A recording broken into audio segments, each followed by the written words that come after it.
Welcome to the initiative.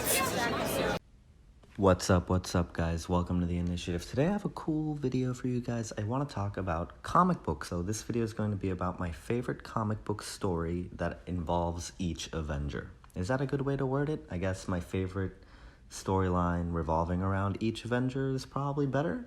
Anyway, we'll get into it, but I just wanted to say right off the bat that I will not be covering Miss Marvel in this video, just because I had this video planned before I even started thinking about Miss Marvel as one of the main characters in the game. So maybe in the future we'll talk about Miss Marvel comics, but for now I'm just focusing on Captain America, Black Widow, Thor, Hulk, and Iron Man.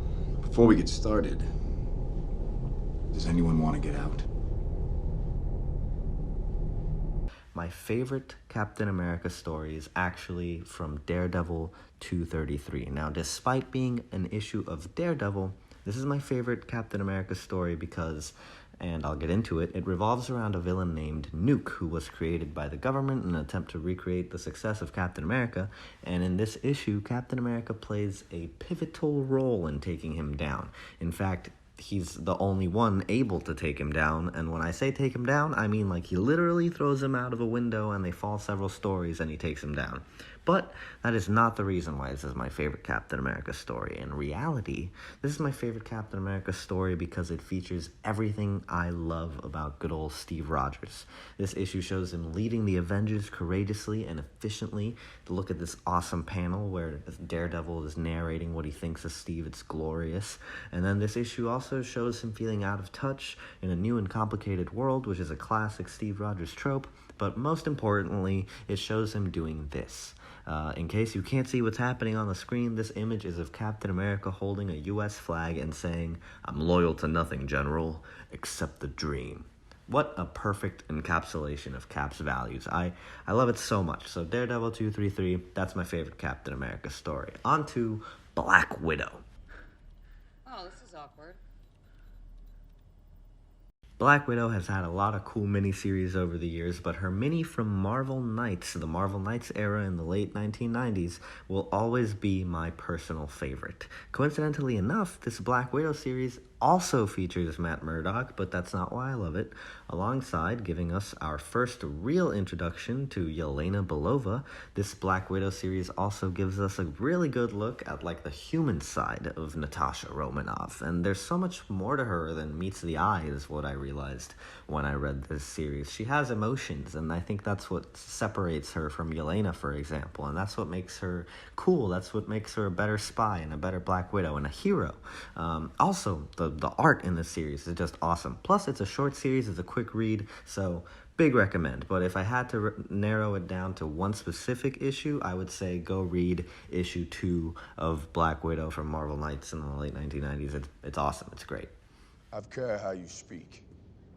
Loki is beyond reason, but he is of Asgard, and he is my brother. He killed 80 people in 2 days. He's adopted.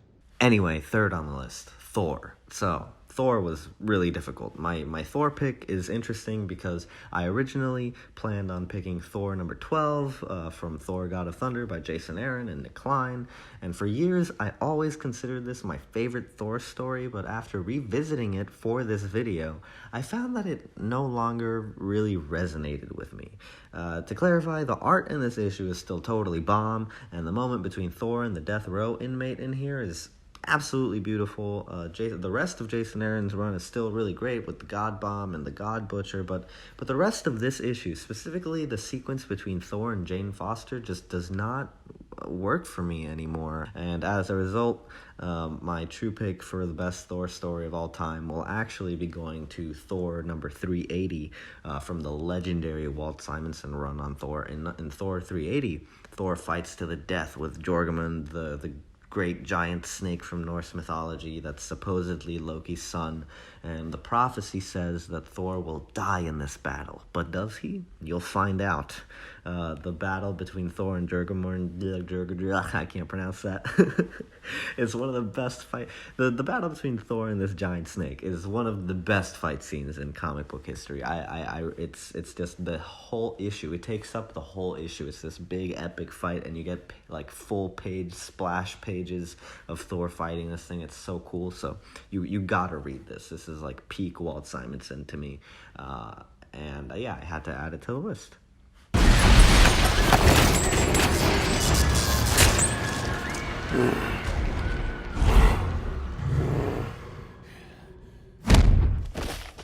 Fourth is Hulk. We're going to talk about Hulk now. My favorite Hulk story. This is another tough one. This Hulk and Thor, I think, were the toughest to pinpoint. But here we go. For Hulk, I have to recommend issue 17 of The Immortal Hulk. Now, I'll be the first to admit that my knowledge of Hulk's comics is not very deep. In fact, I have a fairly shallow understanding of the character's history. I know I really need to read Peter David's Incredible Hulk run, but I've never gotten the chance.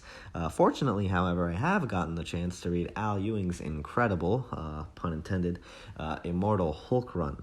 Honestly, while making this video, I was tempted to just recommend this entire series because it was so difficult to pick one out of all of the amazing Immortal Hulk issues, but I decided on number 17 for a reason. But first, some context. Immortal Hulk is a series that is really cool because it tackles the Hulk from a body horror kind of storytelling perspective, which gives the entire run this like really dark and intense tone. And it also tackles the supernatural side of Hulk, which is my favorite part because, in fact, the series establishes this awesome concept called the Green Door, which is like this magical portal to hell that opens when there's a high concentration of gamma radiation, which is so cool. I love when writers place characters rooted in science fiction into the world of the supernatural because it creates this like contrast that allows for the character to really shine. Like J. Michael Straczynski did that with Spider-Man in the early 2000s, and his Spider-Man run is one of my favorite comic book runs in the history of the history. It's definitely up there anyway. And anyway, I picked Immortal Hulk number 17 to recommend because it really highlights like one other thing I think that the Immortal Hulk series does really well, and that's showing the relationship between Bruce Banner and all his other personalities. He's got Joe Fixit in there, he's got the Devil Hulk in there, and he's got regular Hulk in there.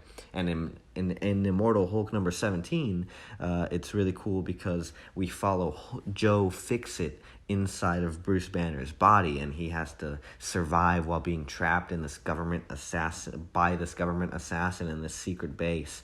So it's a really cool read. It's like kind of brainy and action-packed, and I love it. And I recommend like anyone and everyone to check this out just because it's so interesting. Go